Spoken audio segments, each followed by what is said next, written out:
Welcome back to goldfries, and in this video we'll look at cable management.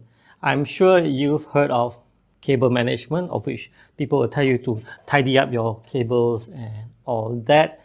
Well, TLDR, is cable management necessary? No, it is not. Cable management will not improve your performance.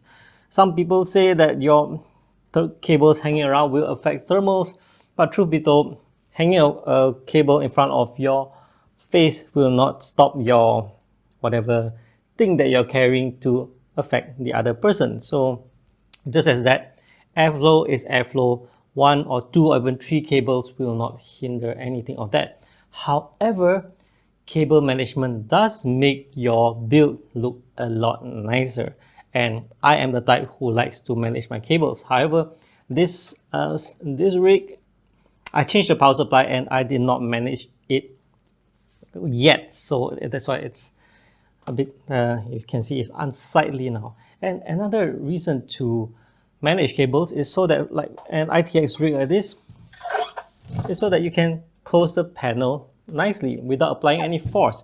So in my other rig, I did manage to arrange the cable nicely, so I can place the panel without the cables pushing the panels off. I'm sure if you have set up PCs, there are times where the cables are so difficult to even when you place it at the back, it's like it's still beyond the available clearance. So in order to get the panel into place, you have to apply pressure and screw it in.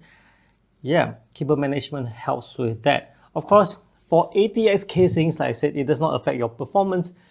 A lot of people will just assemble whatever way they want, and as long as there's clearance at the back, you can route it to the back whatever the way you want, and it will still close and it will work just fine. So that's pretty much it. So now I'm going to show you the outcome of my cable management, and I hope you like it. Alright, so I've done with my cable management in this NR200P. So the power supply is from FSP. It is an SFX power supply that is non-modular, so there's a whole bunch of cables. As you can see, this is the cable for the CPU on the motherboard. So it's bent and goes underneath the motherboard. And then there is the PCIe, the one for your graphics card, is also through the motherboard. And there are a host of other cables that are stashed here and there. And the RGB LED cable for the AIO fans, I've just hid them underneath because I do not want the fans to be lit. What's more important is that with this cable management, I am now able to close the panel without having to apply any screw. Now the thing about the NR200P is that it comes with two securing points on the panel, one over here and one over here, because Cooler Master knows that not everyone is into cable management, and there will be a setup that you will find it difficult to secure. You can hold it in and then the pressure from the cables will still push it out, leaving it hanging. So what I did was configure the cable management in such that there is no more pressure on the panel here. Now let's move on to the front section. Now from the front, you'll see that it's a huge mess. However, I've made it such that I'm hiding all the cables here, as many as I can, including the 4-pin Molex cables and such. SATA power cable as well. It's all over here. And let me show you how I can close it easily with this setup. Yep, it's done, you see. Because of the careful cable management, I am able to have everything hidden, and it is, well, as you can see, does not push the panels open. Now from the upper side, it might look messy, but it is actually not. In fact, I find that it looks nice when after you have everything closed. So I had cables routing to the radiator fans. This one is allocated for the top panel fan. This is for the graphics card, of which I will be hiding it, of course. You know, when after you close the casing, you can actually hide the cables here and there, like adjusting a bit. And yes, this is pretty much it.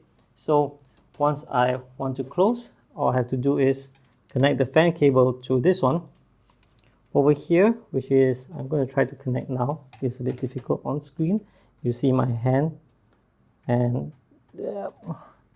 right, so that is with the thing connected, and it closes like this. Wait, I just need to get the cables in place, and I'm done.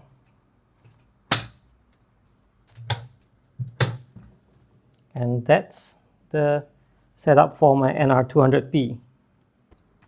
Alright, so we come to the end of this video. I hope this video has given you ideas on how to go about with cable management.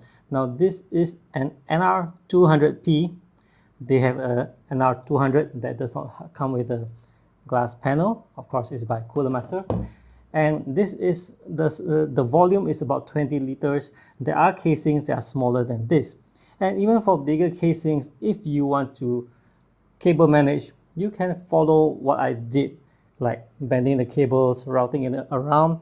That's how you get things done. So, all right, if you like this kind of content, I hope you will stay on for more.